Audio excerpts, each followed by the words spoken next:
A few days ago, I was watching a video on the history of an older Epcot attraction, and I was struck by the amount of footage the creator had from the different stages of the ride's development, creation, and subsequent retheming. Instead of explaining to us as an audience how the different stages played out, they were actively able to show us what they looked like. And this led me to a realization. Since the dawn of theme parks, guests have unknowingly been documenting theme park history, allowing for a sense of what we'll be calling self-historianism. Now, after much Googling, I found out that this is very much not a word, but I feel like it accurately represents the state of digital theme park documentation today. Subjects like art history, fashion, film, and music have had centuries of physical documentation of all of its existence, with thousands if not millions of books written on each of the subjects' separate and intertwining histories. But with something as relatively new as theme parks, there isn't the same history of professional documentation. Disneyland hasn't even been around for 100 years yet. Meanwhile, the first documented film, for example, is stated to be the racehorse film by Edward Muybridge from 1878. Now, as comparatively new as film is to music, fashion, or art history, there are still distinct schools set up, specific books you can read, and classes you can take that will specifically explain the rich history of film. But this just isn't the same for theme parks. This brings me to my main point. Disney Plus's The Imagineering story was a great start for the company to actively promote the history of their theme parks, but I wouldn't be surprised if it was a direct result of seeing the success of digital theme park documentarians like Yesterworld, Defunctland, Theme Park History, and Offhand Disney.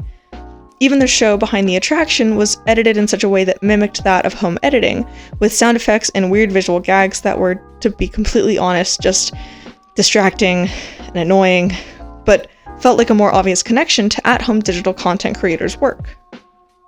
These creators and so many more are doing the same work of historians from other subjects. They're tracking timelines, gathering sources, and putting together audio and visual samples to further explain an overall story. Even before the advent of the internet, there were massive archives that held the information needed for historians to research and report on, and most of these were organized by societies, universities, museums, or in some cases the original companies that created the works. So in the case of theme parks, who are these archives? The plain and simple answer is the guests. Families went to theme parks with their chunky handheld camcorders and just happened to be recording memories of their family, while unknowingly documenting these parks at the different stages of their operations. If they uploaded these videos to YouTube, and many did, theme park digital creators were able to piece these videos together into a larger history of their desired subject, producing highly accessible and easily understandable theme park history. So what exactly do I mean by self-historianism?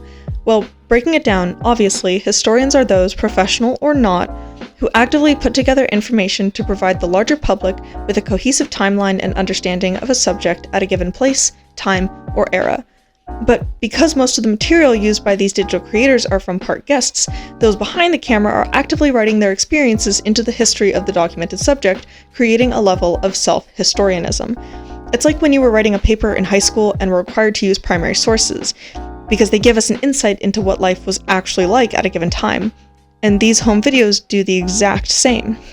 We have a huge advantage nowadays that so much of art can be viewed on digital platforms. Spotify is a concert hall, Netflix is a movie theater, and Google is an art gallery. So the natural progression of this is to allow creators to upload videos of theme park attractions and experiences to allow for a greater audience. Even though the sensations you experience at a theme park, like orange smell on Soarin' Over California, your stomach dropping on a big roller coaster, or the splash of water on a log ride, are all important to the overall adventure of your day, these videos allow for a small look into what these parks contain.